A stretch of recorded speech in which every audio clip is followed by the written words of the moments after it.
그러고 보니까 오늘이 9월 1일이네요. 그렇죠? 강사들은 그 요일로 움직여서 날짜 개념이 없어요. 9월 1일인데 9월 1일부터 열심히 하면 붙지 않을까요? 네, 제가 볼 땐 그래요. 그래서 민법 점수가 제가 볼 때 한 35점 정도 나왔다면 네, 그때부터 해도 붙을 것 같아요. 이게 모의고사 점수는 별로 의미가 없어요. 모의고사는 시험 보는 훈련하는 것이지. 예전에 평택 쪽에서 한 10몇 년 전에 강의한 적이 있는데요. 3년 연속 95점대 모의고사 보신 분이 있으셨어요.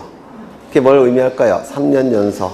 맨날 평균이 96, 97, 3년 연속. 끝은 제가 못 봤어요. 그 학원을 이제 안 다녔으니까. 네, 그러니까 모의고사 점수는 별로 의미가 없어요.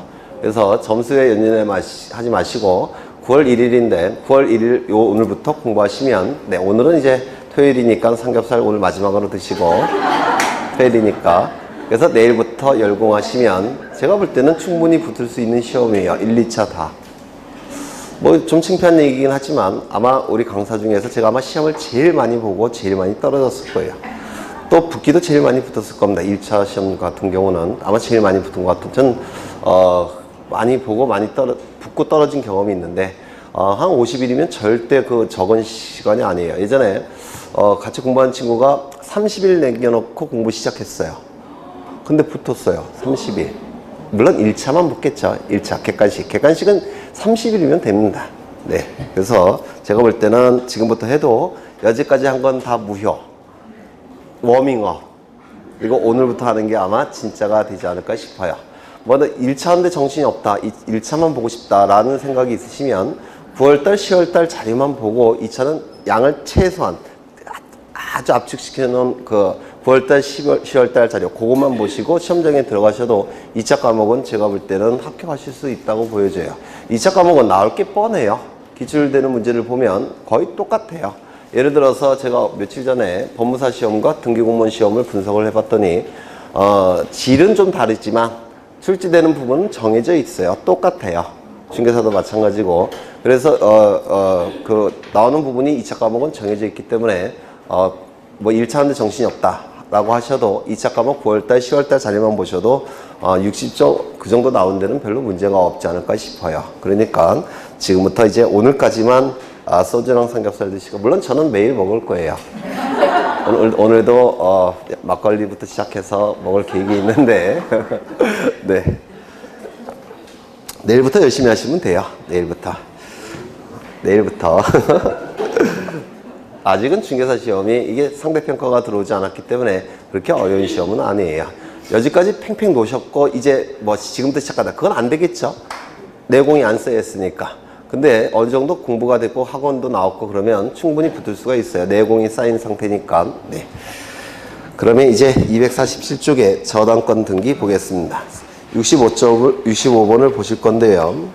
저당권 등기에 관한 설명으로 틀린 것은 이라고 되어 있는데 1번 공동 저당 설정 등기를 신청하는 경우 각 부동산에 관한 권리의 표시를 신청 정보의 내용으로 등기소에 제공해야 된다. 공동 저당권이죠. 공동 저당권은 하나의 피담보 채권을 담보하기 위해서 수개의 부동산에 설정된 저당권을 공동 저당이라고 부릅니다. 민법에서 하셨겠지만 갑은 7억 원짜리 부동산을 가지고 있더라는 겁니다. 그런데 은행으로부터 10억 원을 빌리고자 해요. 담보를 요구하겠죠. 그런데 이거 갖고는 안 될 겁니다. 담보가 부족하니까 또 다른 부동산도 제공을 합니다. 이렇게. 이건 3억짜리예요. 그래서 이렇게 저당권을 설정하는 경우가 있습니다. 그러면 을은 10억 원의 피담보 채권에 대해서 저당권 등기할 테고 10억 원의 피담보 채권에 대해서 저당권 등기하겠죠. 그럼 이것이 같을 때만 공동저당이에요. 즉 하나의 피담보 채권을 담보하기 위해서 수개의 부동산에 설정된 저당권을 공동저당이라고 부릅니다. 그러면 이 부동산은 전부 다 10억 원을 담보하기 위해서 제공한 부동산이겠죠. 따라서 등기 신청할 때 이 부동산에 관한 내용을 다 같이 표시를 해야 되더라는 겁니다. 이거 이해가 되실까요? 만약에 여기가 7억, 그 다음에 저당권, 3억 저당권, 이거는 공동저당이 아니에요. 이건 일반 저당권입니다. 일반 저당권이 두 개가 있는 거예요. 그렇죠? 그러면 이 일반 저당권 등기 신청할 때 다 표시할 필요가 있습니까? 없습니다. 하지만 공동저당이기 때문에 다 표시를 해야 된다는 겁니다. 이거 좀 기억해 두셔야 되겠죠. 그 다음에 2번. 저당의 목적이 되는 부동산이 5개 이상일 때 등기 신청인은 공동 담보 목록을 작성하여 제공해야 된다. 이 공동 담보 목록, 공동 전세 목록은 3가지를 반드시 기억하시라고 했죠. 첫 번째, 등기관이 작성한다는 거. 두 번째, 5개 이상일 때 작성한다는 거. 세 번째, 영구 보존 장부라는 거 기억하셔야 될 겁니다. 3번, 금전 채권이 아닌 채권을 담보하기 위해 저당권 설정 등기 신청할 수 있다. 맞겠죠? 다만 금전 이외의 채권일 때는 뭐가 기록되어야 된다고요? 채권 평가액을 기록해야 된다고 했죠. 4번, 대지권이 등기된 구분 건물의 등기 기록에는 건물만을 목적으로 하는 저당권 설정 등기를 하지 못한다. 이거 맞았습니까? 이거 여러 번 강조한 건데 다시 한번 보죠. 여기에 여러 번 강조했던 거예요. 출제가 되면 고급 지문으로 출제가 되는 겁니다. 이건 자이 아파트가 될 테고 1001동 건물입니다. 그 다음에 101호, 202호, 303호가 될 겁니다. 이때 구분 건물을 소유하고 있는 자를 구분 소유권자라고 얘기하고, 구분 소유권자는 구분 건물을 소유하기 위해서 이 대지를 사용할 수 있는 권리가 있어야 되죠. 이 대지 사용권은 전유 부분 면적 비율로 결정이 된다고 했습니다. 그래서 전유 부분 면적이 똑같다면 9분의 1은 갑이 가지고 있을 겁니다. 이 대지 사용권은 토지등기부 해당부에 기록되겠죠. 소유권일 때는 토지등기부 갑구에, 소유권 위에 걸릴 때는 을구에 기록되겠죠. 그런데 이 대지 사용권이 구분건물 등기부 표제부 하단부에 기록이 되면 그걸 뭐라고 얘기했습니까? 대지권 등기. 대지권 등기가 실행이 되면 이제 대지 사용권이라는 이름은 버리고 대지권으로 바뀐다고 했죠. 물론 민법에서 보시겠지만 혼용해서 써요. 혼용해서 쓰지만 정확하게는 다른 겁니다. 그러면 구분건물 등기부에 기록이 되면 이게 뭐로 바뀝니까? 대지권이라는 이름으로 바뀐다고 했습니다. 대지권이라는 이름으로 바뀌었다는 얘기는 구분건물 표제부 하단부에 토지에 관한 내용이 기록이 됐다는 뜻입니다. 맞습니까?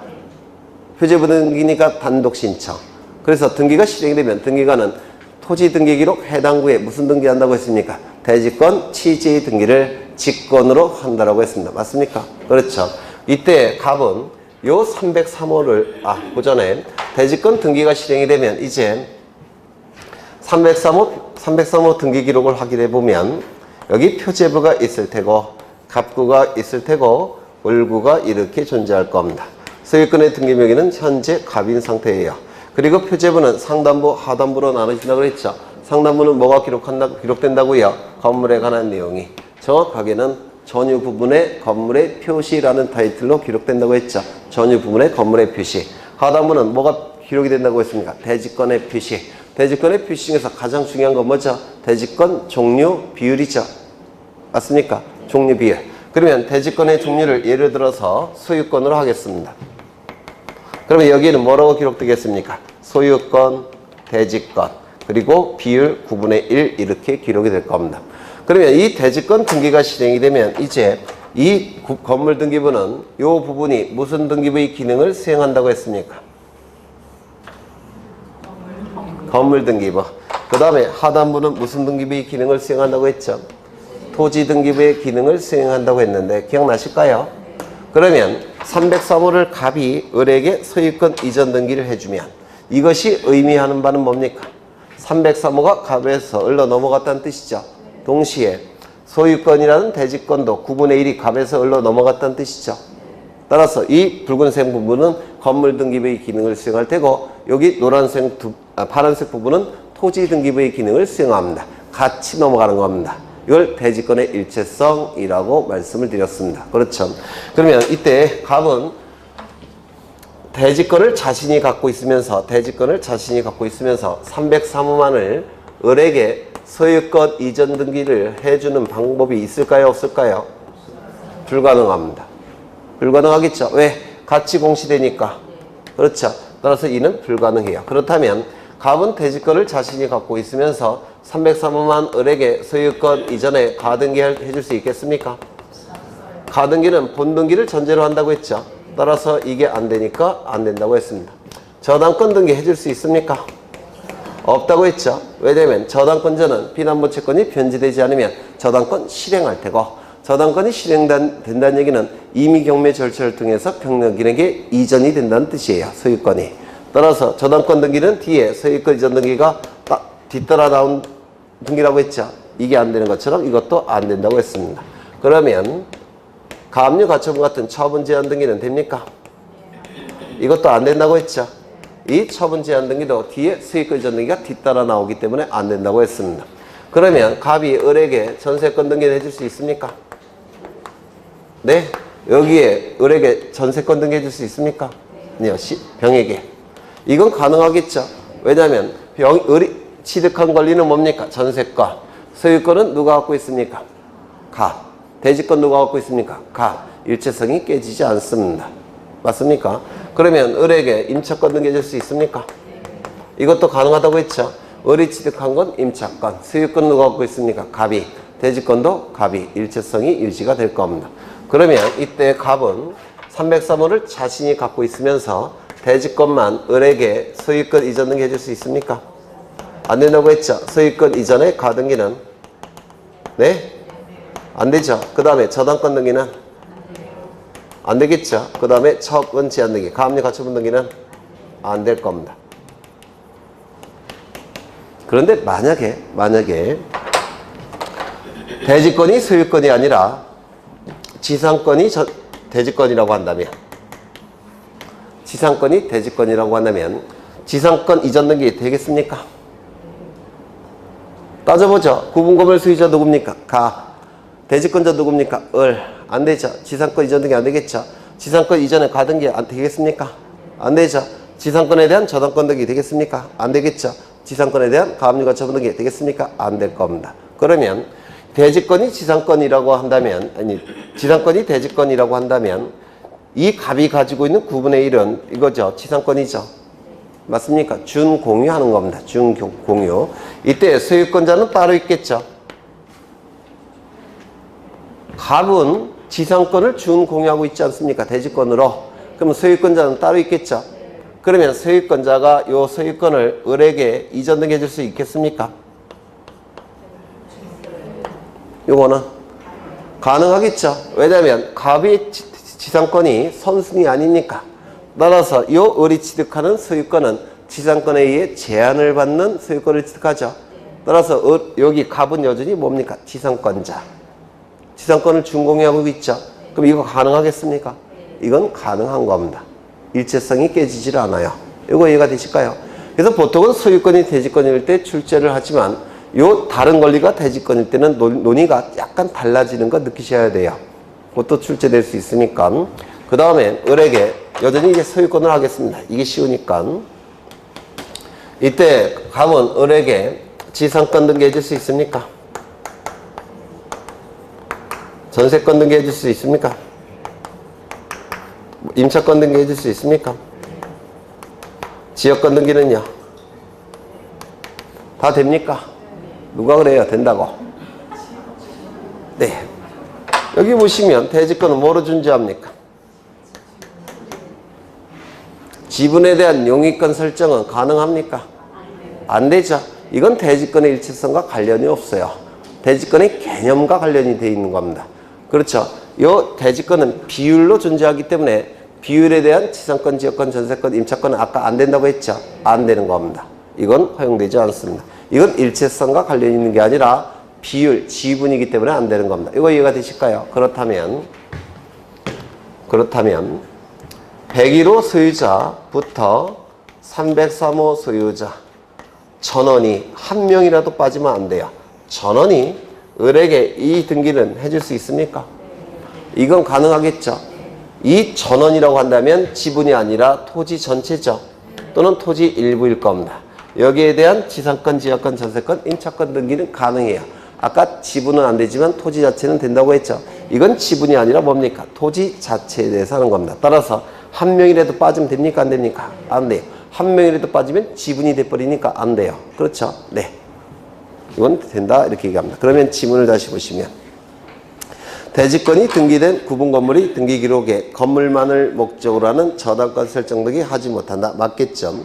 저당권부 채권에 대해서 질권은 무슨 등기한다고 했습니까? 부기등기. 저당권에 대한 채권 담보권도 무슨 등기한다고 했죠? 부기등기. 소유자를 기준으로 두 번째가 되니까 저당권부 채권 질권과 저당권부 채권 담보권은 부기등기 한다고 했죠. 꼭 기억해 두십니다. 넘어가겠습니다. 248쪽에 67번을 보시는데 근저당권 등기에 관한 설명 중 타당하지 않은 것은 1번 근저당권 설정 등기를 함에 있어 채권 최고액은 반드시 단일하게 기록해야 된다. 맞습니까? 맞죠? 왜 단일하게 기록한다고 했죠? 근저당권은 불가분성이 인정되니까 쪼개질 수 없다 그랬죠? 마찬가지로 채권도 쪼갤 수가 없다라고 했습니다. 2번 근저당권 설정 등기를 함에 있어 수인이 채무자가 연대 채무자라 하더라도 등기부에는 채무자라고만 기록한다. 맞습니까? 맞죠? 연대 채무자라는 것은 저당권자에게는 의미가 없다고 했죠? 따라서 분할 채무건 연대 채무건 저당권자에게는 저당권을 실행할 수가 있기 때문에 이건 의미가 없고 단순히 채무자라고만 기록한다고 했습니다. 3번 근저당권의 피담보 채권이 확정되기 전에는 근저당권 이전 등기를 신청할 수 없다. 왜 그렇습니까? 근저당권 피담보 채권이 확정되기 전에는 근저당권 이전 등기를 신청할 수 없다. 없다가 틀렸는데요. 네, 틀렸는데 왜 없습니까? 이거 민법에서 하셨는지 모르겠지만 좀 어려운 건데 제가 볼 때는 안 나올 것 같아요. 안 나올 것 같지만 혹시 모르니까 보겠습니다. 여기에 이러한 부동산이 있고 소유자가 갑입니다. 갑이 을로부터 10억 원을 한도로 해서 돈을 빌립니다. 10억 원을 한도로 해서 10억 원을 한도로 한다는 얘기는 채권액이 확정된 겁니까? 아직 확정되지 않은 겁니까? 확정되지 않은 것이죠. 증감 변동하고 있죠. 이걸 뭐라고 부릅니까? 민법에서 채권 최고액. 그렇죠. 그래서 10억 원을 한도로 해서 돈을 빌리기로 합니다. 그럼 담보를 요구할 겁니다. 이때 설정하는 저당권을 이건 일반 저당권이 아니라 채권액이 증감 변동하니까 뭐가 되는 겁니까? 근저당권이 되는 겁니다. 근저당권 설정이 될 겁니다. 그러면 을은 10억 원의 한도에 대해서 근저당권 등기를 하게 될 겁니다. 맞죠? 그렇죠. 이때 요 10억 원의 채권 10억 원을 한도로 해서 돈을 빌리는 계약을 기본계약이라고 불러요. 여기 근저당권 설정이 이루어지기 위해서는 근저당권 설정 계약이 체결돼야 되고 그리고 근저당권 설정 등기까지 이루어지게 되면 근저당권이 설정이 될 겁니다. 이때 근저당권 설정 등기 원인은 설정 계약일까요? 기본 계약일까요? 이 기본 계약은 채권 채무를 발생시키는 계약. 이런 거 들어보셨습니까? 당좌 대월 계약, 계속적 공급 계약, 민법에서 들어보셨을까요? 안 들어보셨으면 이 채권액이 증감 변동하고 있죠. 그 채권을 발생시키는 계약, 그게 기본 계약이라고 하고 이건 채권 계약이에요. 물권 계약이 아니라. 그러면 근저당권의 등기 원인은 이거일까요? 이걸까요? 아니, 근저당권 법률행위 플러스 등기, 물권 변동이죠. 이때 이 법률행위는 채권행위인가요? 물권행위인가요? 물권행위라고 했죠. 그래서 등기 원인은 물권행위를 얘기하는 거예요. 채권행위가 아니라. 그럼 여기서 이건 채권행위고 이게 물권행위 아닙니까? 그렇죠. 이게 바로 등기 원인이에요. 이게 등기 원인이 되는 게 아니라. 이거 되셨을까요? 근데 이때 요 을의 이 10억 원의 채권 최고액은 확정이 되지 않았죠. 따라서 넘길 수 있을까요? 없을까요? 없습니다. 채권액이 증감 변동하고 있기 때문에 하나를 빼서 넘길 수는 없어요. 이거 이해가 되십니까? 그러니까 민법에서 근저당권을 좀 열심히 공부하셨으면 되는데 이걸 또 일일이 하긴 좀 그런데 채권 최고액이 증감 변동하지 않습니까? 그럼 그 중에서 하나를 쏙 빼갖고 다른 데에 넘기는 건 의미가 있습니까? 없어요. 증감 늘어날 때, 감할 때 단지 채권을 하나 빼서 다른 데에게 넘기면 감이 되는 거 아닙니까? 그래서 이거는 이전 등기 불가능해요. 이때는.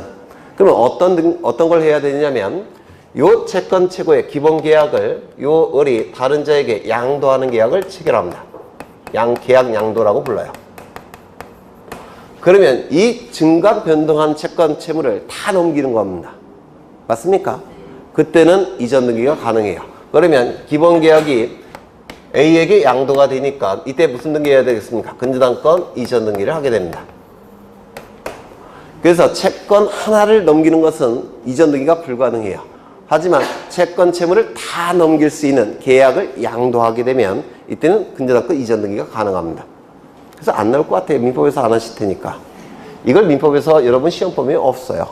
이때는 채권 양도는 아니고 계약 양도라고 부릅니다. 채권 양도라는 것은 채권 하나를 넘길 때 이를 채권 양도라고 부르고요.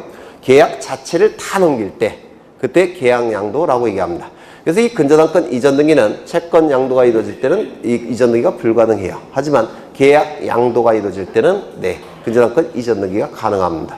그러면 여기 근저당권 이전 등기의 경우 근저당권 이전일 때 채권 하나를 넘길 때는 채권을 양도할 때는 근저당권 이전 등기 가능하다 안 된다? 안 된다. 계약 양도라는 문구가 나와 있지만 근저당권 이전 등기가 된다는 겁니다. 채권 양도일 때는 근저당권 이전 등기가 안 되고 계약 양도일 때만 근저당권 이전 등기가 가능해요. 이거 이해가 되실까요? 그렇죠. 그러면 여기에 갑은 채무자죠. 채무자이면서 근저당권 설정자죠. 이때도 채무가 다른 자에게 인수가 되면 B에게 채무가 인수가 되면 채무자가 둘이 된다고 예전에 설명드린 적이 있는데 채무인수는 병전적 채무인수가 원칙이라고 했는데 혹시 기억나십니까? 기억나셔요? 그때는 무슨 등기 한다고 했습니까? 근저당권 변경 등기를 한다고 했습니다. 아니요, 저당권 변경 등기를 한다고 했어요. 그런데 이 근저당권일 때는 채무가 확정됐습니까? 안 됐습니까? 안 됐죠. 따라서 채무인수는 불가능합니다. 이때도 대신 무슨 용어를 쓰냐면 계약인수라는 용어를 씁니다. 그때 근저당권 변경 등기가 가능한 겁니다. 정리하죠. 저당권 이전 등기는 채권 양도가 이루어질 때는 저당권 이전 등기를 하게 돼요. 채무 인수가 이루어질 때는 저당권 변경 등기를 합니다. 근데 근저당권일 때는 채권 양도, 채무 인수는 의미가 없습니다. 대신 채권 양도, 채무 인수가 뭐로 바뀌게 된다고요? 계약 양도, 계약 인수. 그때는 근저당권 이전 등기, 근저당권 변경 등기가 가능하다는 겁니다. 정리를 해보죠. 저당권 이전 등기는 등기 원인이 뭐라고요? 채권 양도. 저당권 변경 등기는 채무 인수. 그 다음에 근저당권 이전 등기는 계약 양도. 용어가 다를 뿐이에요. 근저당권 변경 등기는 뭐라고요? 계약 인수. 그래서 저당권과 근저당권은 이렇게 용어가 달라진다고요. 별게 아니라.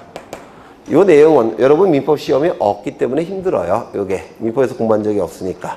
그러면 다시 지문을 보죠. 근저당권의 피담보 채권이 확정되기 전에 근저당권 이전 등기를 신청할 수 있죠. 원인은 뭐라고요? 계약 양도. 계약 양도. 그렇죠. 그러면 채권 양도일 때는 근저당권 이전 등기 할 수 있습니까? 없을 겁니다. 굉장히 어려운 거 했네요. 그 다음에 4번. 근저당권의 피담보 채권이 확정된 후에도 채무자 변경에 근저당권 변경 등기를 할 수 있다. 이건 가능하겠습니까? 확정이 됐죠. 이때는 채무 인수 가능하겠습니까? 인수 가능하겠죠. 그렇죠. 그 다음에 5번. 채권 최고액은 원본, 이자, 위약금, 채무 불이행에 의한 손해배상을 담보한다. 맞습니까? 맞겠죠. 이건 민법 내용이니까 넘어가겠습니다. 250쪽에 70번 보실 건데요. 70번. 담보물건 등기에 관한 설명으로 틀린 것을 모두 고른 것은 1번. 부동산 유치권 성립이나 이전에는 설정 등기나 이전 등기를 요하지 않는다. 맞습니까? 맞죠. 유치권은 등기 자체가 불가능하죠. 2번. 한 필지 토지의 특정 일부를 객체로 하는 저당권 설정 등기 할 수 있습니까? 없죠. 부동산 일부에 대한 소유권 등기, 저당권 등기, 가압류 가처분 등기는 허용되지 않는다고 했죠. 2번, 3번. 저당권으로 담보한 채권을 질권이나 담보권의 목적으로 한 경우. 이게 뭡니까? 저당권부, 채권, 질권. 저당권부, 채권, 담보권이죠. 저당권 등기에 질권이나 담보권의 부기 등기를 하지 않아도 저당권에 미친다. 아니죠. 부기 등기 해야지만 효력이 미치겠죠. 무슨 부기 등기 꼭 기억하셔야 돼요. 저당권부, 채권, 질권, 저당권부, 채권, 담보권은 소유자를 기준으로 몇 번째입니까? 두 번째. 따라서 부기 등기. 리을. 근저당권 설정 등기는 채권 최고의 채무자가 반드시 기록되어야 하지만 존속기간은 그렇지 않다. 그렇죠. 기간의 의미가 있는 것은 임의적 기록상이죠. 근저당권 설정 등기, 등기 원인으로는 설정계약이, 근저당권 설정계약이 등기 원인으로 기록되고 채권 채무를 발생시키는 기본 계약의 내용은 기록되지 않는다. 맞습니까? 맞죠?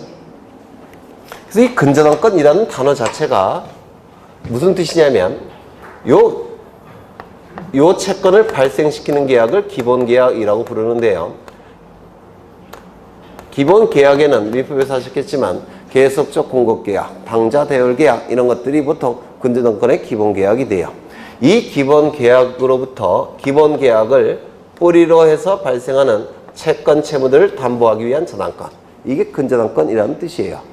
근이 뿌리 근자를 쓰는데요. 기본 계약을 뿌리로 해서 발생하는 채권 채무들을 담보하기 위한 저당권.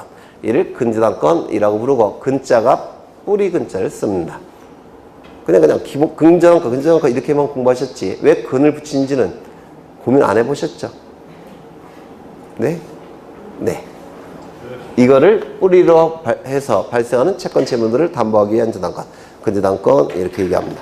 그래서 기본 계약은 채권 계약인데 이는 등기부에 기록하지 않습니다. 등기부에 기록하는 게 뭐라고요?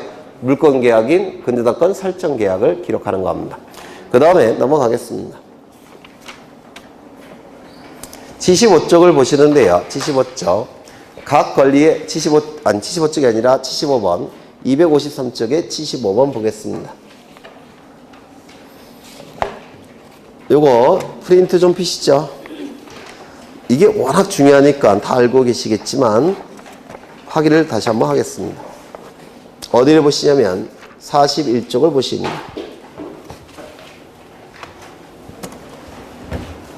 41쪽에 각종 권리 등기의 필요적 정보사항, 필요적 기록사항을 한번 보겠습니다. 먼저 지상권, 지역권, 전세권은 용의물권이죠. 용의물권이니까 반드시 무엇이 기록되어야 된다고요? 범위. 용의물권은 반드시 범위를 기록해야 돼요.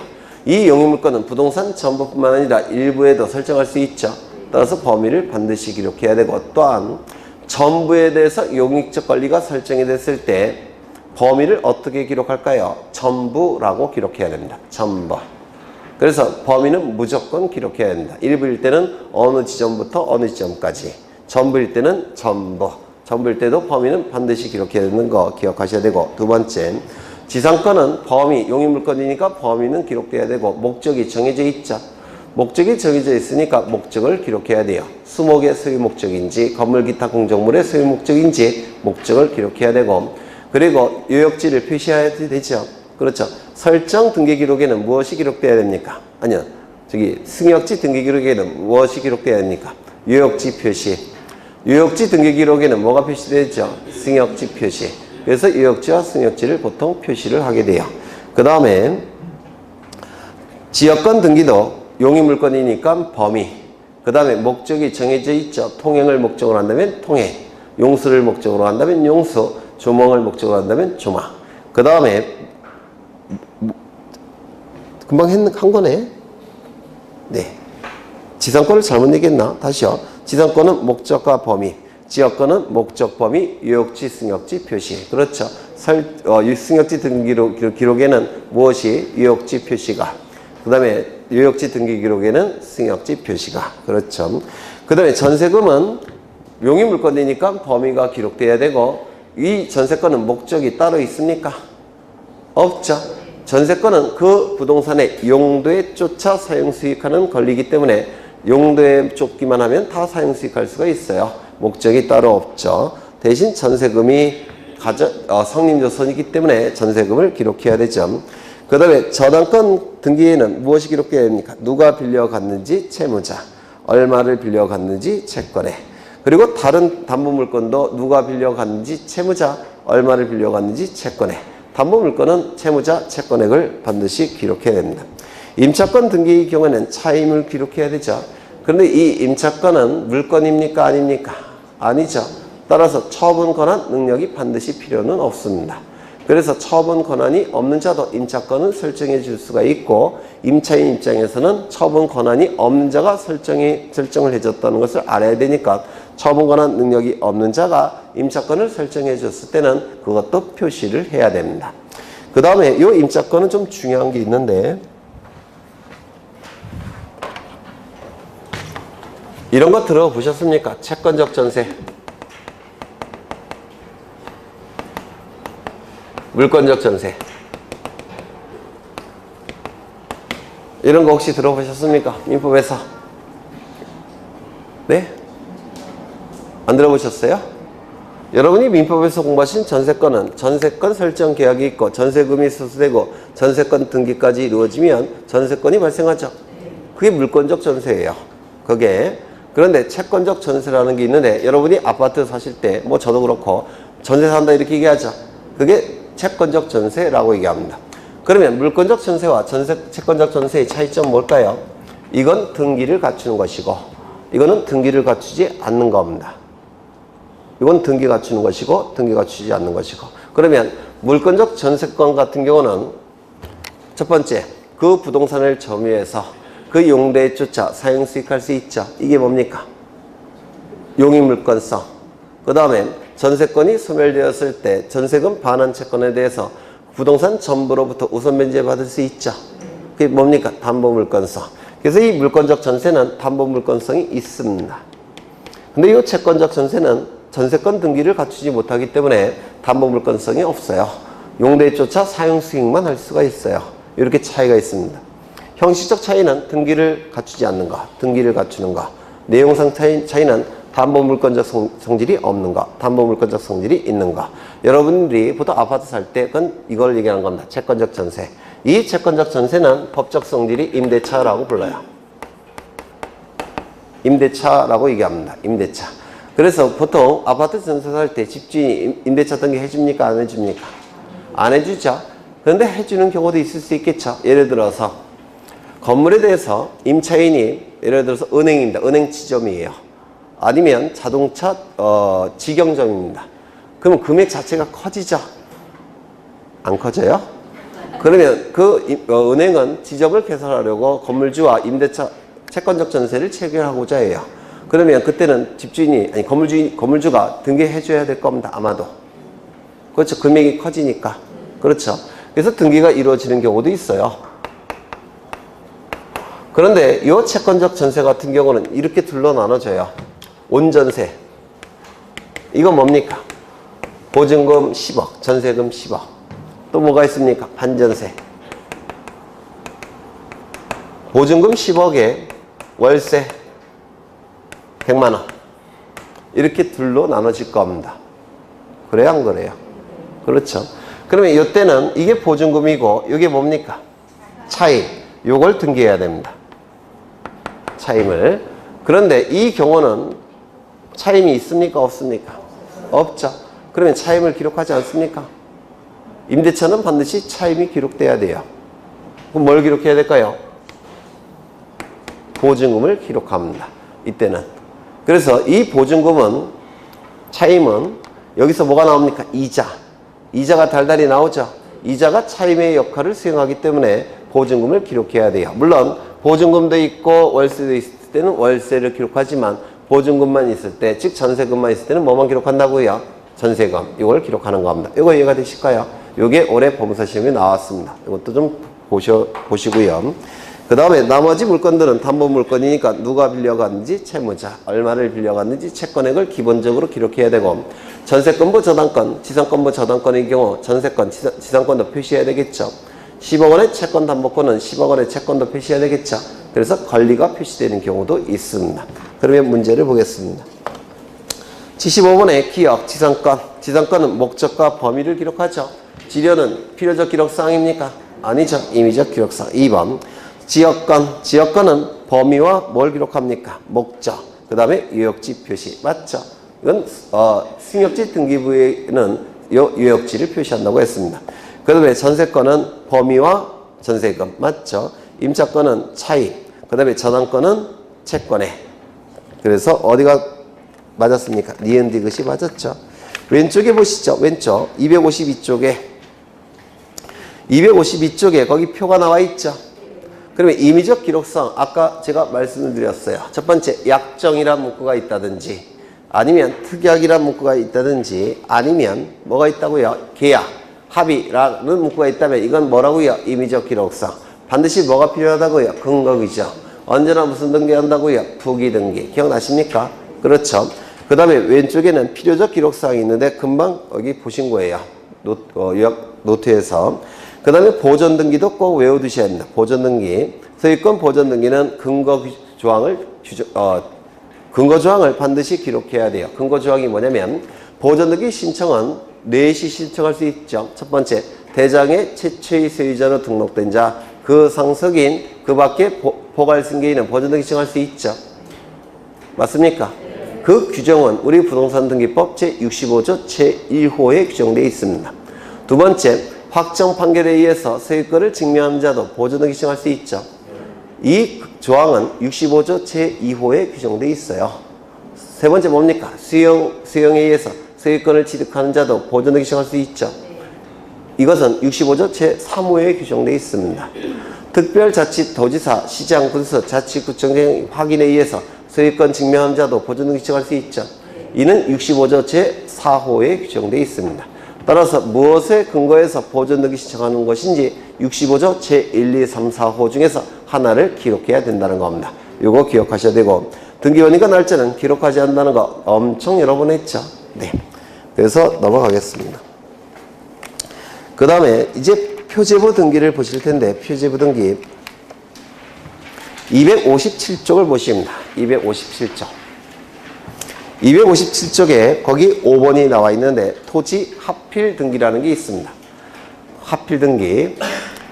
우리 지적 공부에서 한 필지, 두 필지 토지가 한 필지로 합병하기 위해서는 몇 가지 요건을 충족해야 되죠. 첫 번째, 한 필지의 성립 요건을 구비해야 되죠. 한 필지 성립 요건 뭐가 있죠? 지, 소, 지, 지, 즉 등. 두 번째는요, 합병 제한 사유가 없어야 된다고 했죠. 기억나십니까? 합병 제한 사유는 뭐였죠? 합병 대상 토지 일부에 대해서 저당권 등기, 그 다음에 소유권 이전에 가등기, 환매 등기, 처분 제한 등기가 있을 때는 합병될 수 없다고 했죠. 다만 합병 대상 토지 전부에 대해서 창설적 공동저당권 등기가 되어 있을 때는 합병이 가능하다고 했습니다. 기억나십니까? 그렇죠. 세 번째, 소유자의 주소가 같아야 된다고 했죠. 네 번째, 공유 지분이 같아야 된다고 했죠. 다섯 번째, 뭐가 있습니까? 일정한 사업시행지역 안의 토지와 바깥의 토지는 합병할 수 없다고 했죠. 기억나십니까? 그 합병의 요건이 합필 등기 요건에도 똑같이 적용이 돼요. 합병의 요건이 합필 등기에도 똑같이 적용이 됩니다. 이거 이해가 되실까요? 그렇죠. 그러면 여기 두 필지 토지가 존재합니다. 이쪽은 100번지 토지고 101번지 토지입니다. 여기는 갑이 소유고 여기도 갑이 소유예요. 지금 합필이 가능하겠습니까? 가능하겠죠. 그런데 갑이 을에게 먼저 지상권 등기를 해줬다는 겁니다. 또는 지역권 등기를 해줬다는 겁니다. 또는 전세권 등기를 해줬다는 겁니다. 임차권 등기를 해줬습니다. 어디에 대해서? 101번지 토지에 대해서. 이때 이 갑은 이 두 필지 토지를 합병할 수 있겠습니까? 네? 있겠죠. 왜요? 이러한 등기들은 부동산 일부에도 존재할 수 있는 등기들이죠. 합병하는데 전혀 문제가 없을 겁니다. 맞습니까? 그렇다면 갑은 을에게 소유권 이전 등기를 해줬다는 겁니다. 또는 저당권 소유권 이전에 가등기를 해줬다는 겁니다. 또는 환매 등기를 저당권 등기를 해줬다는 겁니다. 또는 환매 등기를 해줬다는 겁니다. 또는 가압류 가처분 같은 처분 제한 등기가 실행이 됐다는 겁니다. 그러면 이때는 합병할 수 있습니까? 없죠. 왜요? 이 등기들은 한 필지 일부에는 존재할 수 없는 등기니까. 맞습니까? 그러면 이걸 뭐라고 부르냐면 합병 제한 사유라고 부릅니다. 정확하게는 이게 합병 제한 사유예요. 이 소유권 이전 등기가 됐을 때는 당연히 합병이 안 될 테고. 그렇죠. 다만 이 저당권 등기는 합병 대상 토지 전부에 대해서 창설적 공동저당이 설정이 됐을 때는 합병이 가능하다고 했죠. 등기원인 연월일 접수번호가 동일한 저당권 등기가 실행이 됐을 때는 합병이 가능하다고 했습니다. 이거 기억나십니까? 그렇죠. 이를 합병 제한 사유, 등기법에서는 합필 제한 사유라고 얘기합니다. 시간이 이렇게 흘러가고 있는데요. 요 시점은 이 토지가 100번지 토지와 101번지 토지가 있는데 이건 둘 다 갑소유예요. 그리고 여기는 면적이 40제곱미터고 여기는 50제곱미터입니다. 이때 갑은 지적소관청에 합병을 신청할 수 있겠습니까? 있겠죠. 소유자가 같으니까 합병 신청이 가능할 겁니다. 갑은. 그러면 법원에서, 아니, 지적소관청은 합병 처분을 해줄 겁니다. 그러면 한 필지로 완성이 됩니까? 안 돼요. 왜냐하면 지적공부에서 합친 다음에 등기부에서도 합쳐야 됩니다. 그래야지만 한 필지가 완성이 되는 거예요. 그렇죠? 그런데 합병 신청하는 시점과 합필 등기 신청하는 시점은 시간적 갭이 존재하겠죠. 그래서 이때 갑이 합필 등기를 신청하면 합필 등기가 이루어지게 될 겁니다. 근데 문제는 이 시점과 이 시점은 시간적 갭이 존재하죠. 따라서 시간적 갭이 존재하니까 이때 40제곱미터, 50제곱미터인데 갑이 이 시점에 을에게 소유권 이전 등기를 해줬다는 겁니다. 그러면 합필 등기 신청할 때는 어떻게 됩니까? 여기는 갑 소유가 돼버리고 여기는 을 소유가 돼버릴 겁니다. 맞습니까? 이때는 합필을 허용합니다. 이때는 합필을 허용해요. 소유자가 다를지라도. 대신 조건이 뭐냐면 소유자가 다르게 된 시점이 합병 절차 이후 합필 등기 이전에 소유자가 달라진 경우에만 합필을 허용합니다. 이게 조건이에요. 그래서 이를 합필 등기의 특례 규정이라고 부릅니다. 이거 이해가 되실까요? 원칙적으로 소유자가 다르니까 합필을 허용할 수 없겠죠. 그런데 그런데 하나의 전제 조건만 갖춘다면 특별한 예외 규정으로서 합필을 허용하겠다는 겁니다. 그 전제 조건이 뭡니까? 합병 절차 이후 합필 등기 이전에 소유자가 달라진 경우에 한해서 합필을 허용합니다. 어떻게 합필을 허용하냐면 여기 전체가 90제곱미터죠. 갑은 9분의 4, 을은 9분의 5 이렇게 공유로 하는 합필 등기를 허용합니다. 전제 조건이 뭐라고요? 합병 절차 이후 합필 등기 이전에 소유자가 달라진 경우에 한해서 합필을 허용합니다. 이거 되셨을까요? 예전에 한번 한 것 같은데. 그러면 이건 어떨까요?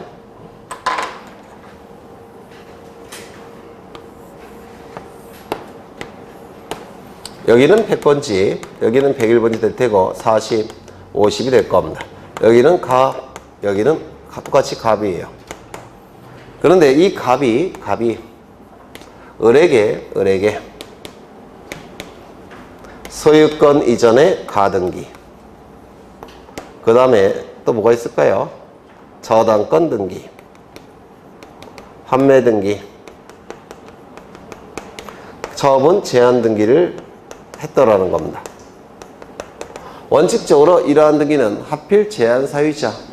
그런데 합병 처분 이후 합필 등기 이전에 이러한 등기가 되어 있기 때문에 이때도 합필을 허용합니다. 어떻게 허용하냐면 이렇게 허용합니다. 갑의 지분을 둘로 나눠요.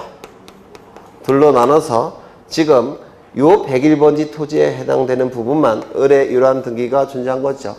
따라서 요 갑은 깨끗한 집은 9분의 4, 그 다음에 여기 제한을 받는 집은 9분의 5 이렇게 한 다음에 을의 등기는 여기에 있는 것으로 간주하는 겁니다. 이거 되셨을까요? 이렇게 둘로 나누는 겁니다. 공이라는 개념은 좀 웃기죠? 네.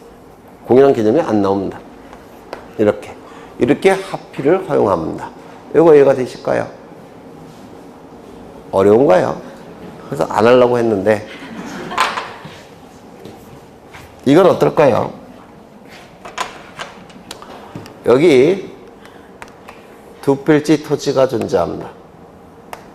여기는 100번지 토지고 여기는 101번지 토지입니다. 갑이 소유고 여기도 을이 소유입니다.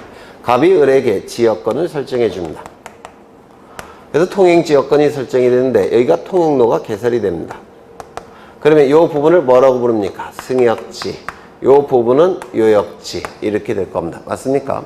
그런데 여기에 인접 토지가 있는데요. 이 토지의 소유자도 을입니다. 원칙적으로 지금 유역지는 이 부분이죠. 원칙적으로 이 두 필지 토지를 합병을 하게 되면 유역지가 전부에서 뭐로 전환이 됩니까? 일부로 전환이 되죠. 따라서 유역지는 하필이 허용되지 않는다라고 했습니다. 맞습니까? 되셔요? 안 되셔요? 되시죠? 그런데 이것도 합병 처분 이후 하필 등기 이전에 여기에 대해서 다시요. 합병 처분 이후 하필 등기 이전에 여기에 합병 말이 좀 이상한데 네. 이때도 하필이 허용된대요. 여튼 이게 어떻게 하필을 허용하냐면 유역지가 원래는 여기였죠.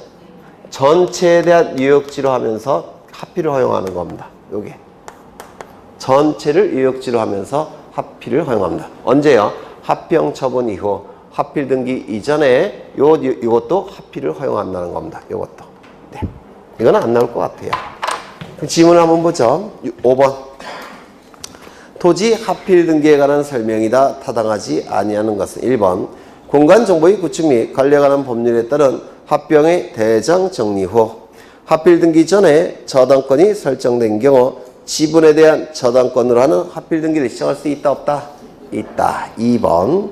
공간정보법에 따른 합병 절차를 마친 후 하필 등기를 하기 전에 합병 토지 일부에 대해서 소유권 이전 등기가 된 경우 하필 후의 토지를 공유로 하는 하필 등기를 시정할 수 있다 없다? 있다. 전제 조건이 전부 다 뭐예요? 합병 절차 이후 하필 등기 이전에. 그렇죠. 3번. 소유자가 같은 경우에도 공유자의 지분이 각각 상이한 토지는 하필 등기할 수 없다. 맞습니까? 맞죠. 4번. 하필이 지적공부 정리 후 하필 등기하기 전에 경료된 유역지 지역권이 있는 경우 소유자는 하필되는 토지 전부에 대해서 유역지 지역권으로 하는 하필 등기를 시정할 수 있다 없다? 있다. 그렇죠. 전부 다 합병 처분 이후 하필 등기 이전에 요 문구가 있어야 돼요.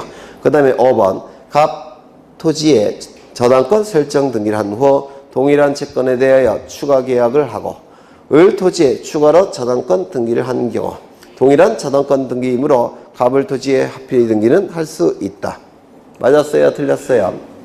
거기 추가라는 용어가 있죠. 이건 뭡니까? 추가적 공동저당이죠. 창설적 공동저당만 합필할 수 있는 것이고 추가적 공동저당은 하필이 허용되지 않는다고 했죠. 이거 참 어려운 문제죠. 이게 우리 시험에 한 번 나왔는데요. 요것만 출제됐어요. 이것만 우리 시험에. 너무 어려워서 가장 쉬운 것만 출제됐습니다. 공유로 하는 하필 등기를 허용한다는 거. 네, 넘어가겠습니다.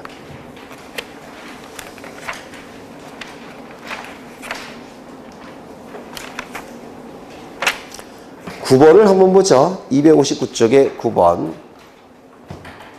다음은 등기 명의인의 표시 변경 등기 절차에 관한 설명이다. 옳지 않은 것은 1번. 등기명의 표시사항은 뭡니까? 이름, 주민번호, 주소죠. 맞습니까? 이름, 주민번호, 주소가 등기명의 표시사항인데 이름이 바뀔 때, 주민번호 바뀔 때, 주소가 바뀔 때 이루어지는 등기가 등기명의 표시변경 등기라고 얘기했습니다. 이 등기명의 표시변경 등기는 권리에 관한 등기가 아니죠. 따라서 등기무죄가 있겠습니까? 없겠습니까? 없죠. 또한 이 등기명의 표시변경이 이루어진다고 해서 동일성이 상실됩니까? 아니죠. 따라서 언제나 무슨 등기할까요? 부기 등기한다고 했습니다. 그래서 이 등기명의 표시변경 등기는 언제나 부기 등기한다는 거. 1번부터 보죠.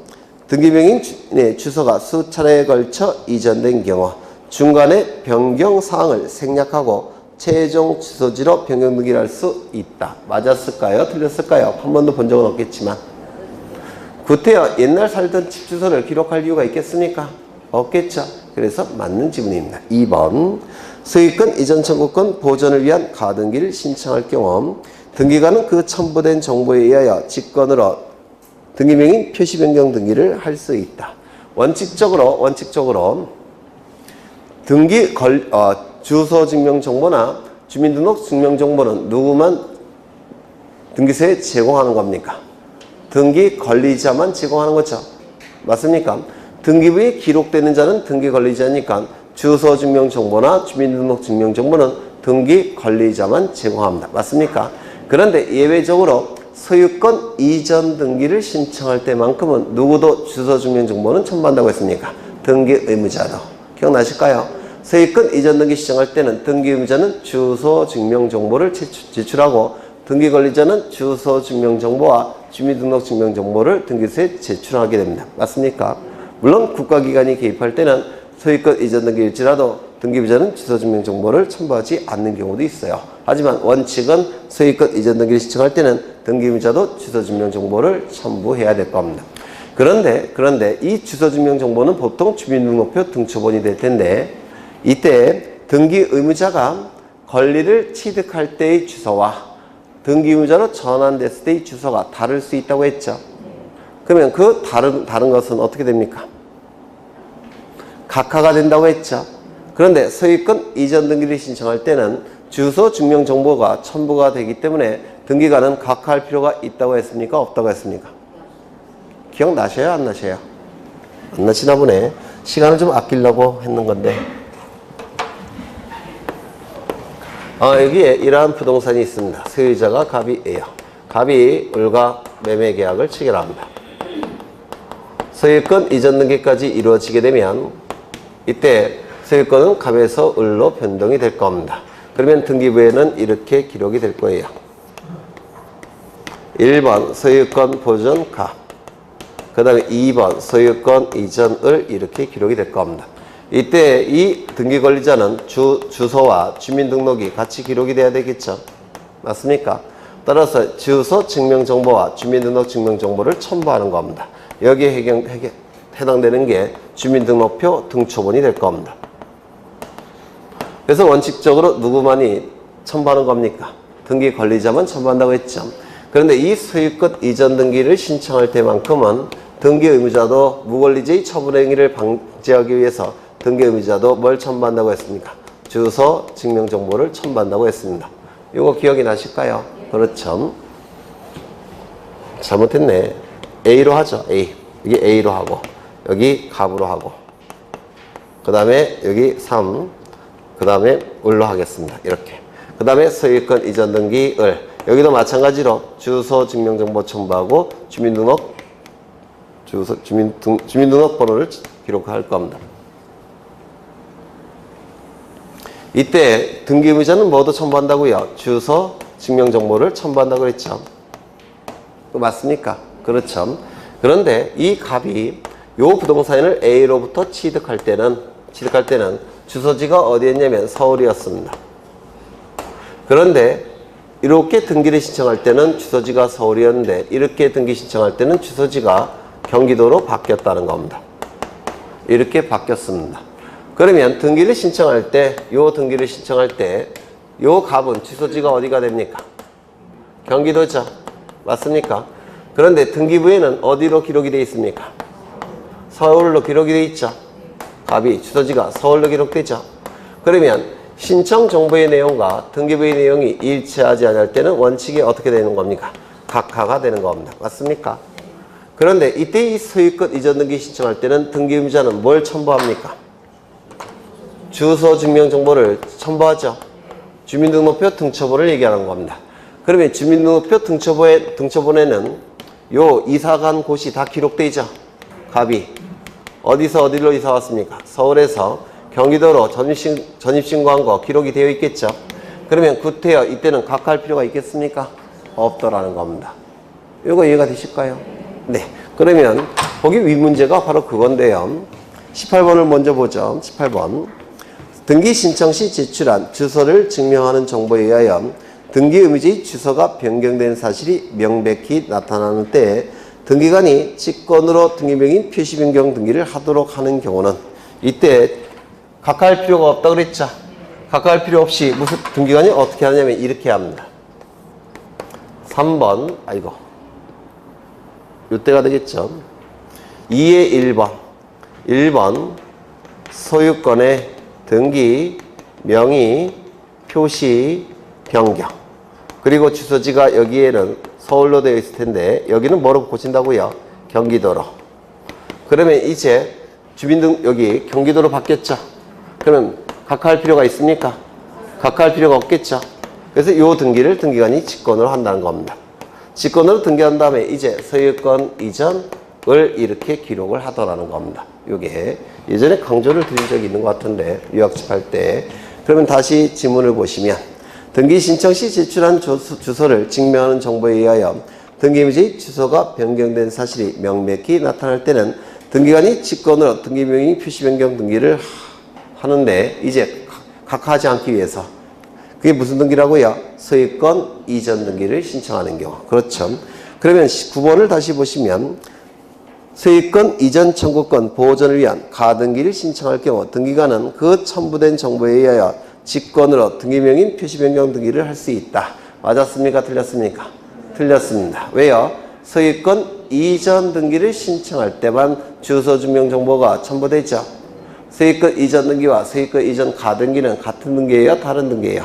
다른 등기죠. 그래서 틀린 지문이에요. 3번 행정구역 등으로 등의 변경으로 등기명인 표시 변경이 있는 때는 등기관이 직권으로 그 변경 등기를 할 수 있다. 맞았습니까? 틀렸습니까? 네? 이것도 여러 번 강조했죠? 네.